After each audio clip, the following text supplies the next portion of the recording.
नमस्कार, जय महाराष्ट्र. तुमचं स्वागत आहे माझ्या यूट्यूब चॅनलवर आणि माझ्या चॅनलवर हा पहिला लाँग व्हिडिओ असणार आहे. तर आज आपण वात्सल्य वृद्धाश्रम जे आहे नाशिक, तिथे आपण आज भेट देणार आहोत. याच्या आधी देखील मी एकदा तिथे भेट दिली होती. ही माझी दुसरी भेट आहे. तर चला.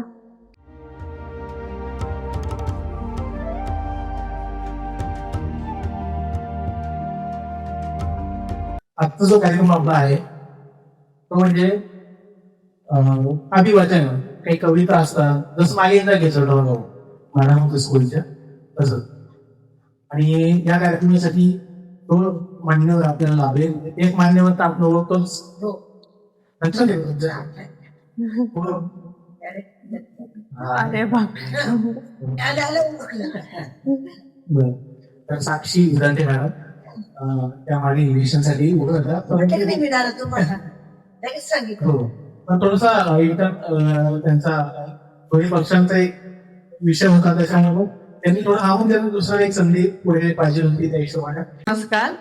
आता तुम्हाला आठवतं का मी मागच्या वेळेस आली होती, स्वतःहून फोन केला की आपल्याला वात्सल्याला भेट द्यायची आहे. ते बोलले ठीक आहे, आपण कधी जाऊ. मी कालच येणार होती, पण मला काल अचानक काम आल्यामुळे मी त्यांना बोलली की उद्या जाऊ. मग त्यांनी ठरवलं की आपण फक्त भेट देण्यापेक्षा आपण काहीतरी कार्यक्रम घेऊ आणि ते बोलले की अभिवाचन करू. म्हणजे ठीक आहे, अभिवाचन करायला, कारण तुमच्यासोबत चर्चा पण करता येईल आणि एक तुमचा देखील एक विरंगुळा होईल.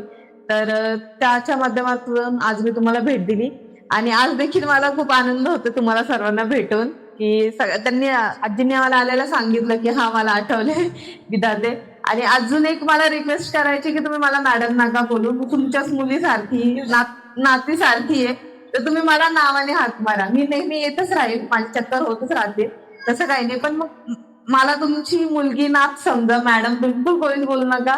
मी तुमच्यापेक्षा खूप छोटी वयाने, अनुभवाने, सगळा जो अनुभव आहे तुमच्याकडे.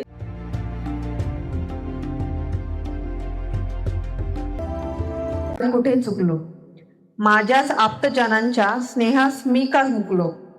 काहूर का मने उठले, मी काय कुठे चुकलो. माझ्याच आप्तजनांच्या स्नेहास मी का चुकलो. तू पक्ष सोडला आहे. एखादं आपल्याला तिकीट मिळतेचे का असेल, मला नाडायचे का काही वेळ असते, अजून तुझे शिक्षण पण होईल आणि नंतर पुढे अजून पण ते तिकीट देते.